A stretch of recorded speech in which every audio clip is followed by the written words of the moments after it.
সন্তান, তুমি বললে 100 সন্তানের মা হতে চাও, বাবা ছাড়া কি সেটা সম্ভব এই সোসাইটিতে? হ্যাঁ সম্ভব, আরামসে সম্ভব।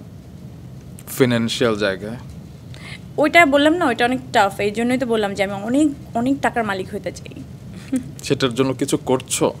মানে আমাদের এই শোবিজে এতদিন তো করিনি, ধরেন এখন থেকে করছি।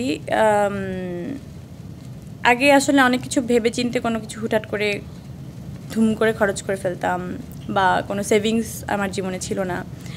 এখন আমি প্রত্যেক মাসে একটা সেভিংস করি, যেটা আমি জানি না যে এটা আসলে কিসের জন্য লাগবে, বাট একটা মাসে একটা সেভিংস আমি করি, যেটা আমার জীবনে কোনোদিনও ছিল না, মানে আমার ভাবনাতেও ছিল না যে আসলে সেভিংস বলতে কিছু আসলে জীবনে দরকার আছে।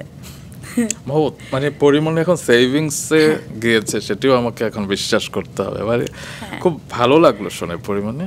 এবং আমার হয়তো এখন আমার জীবনে 2 টাকা আছে ধরেন, তো এই 2 টাকার মালিক আমার বাচ্চারা, কিন্তু 18 বছর হওয়ার আগে থেকে। তো বাংলাদেশের আইন একটু কেমন জানি, একটু কি জানি একটা সমস্যা আছে, আমি জানি না, মানে আমার বুঝতে সমস্যা হয়, বাট ওই আইনের সমস্যা কিনা আমি জানি না, বাট আমার বুঝতে অনেক সমস্যা হয়, ইজি না ব্যাপারটা।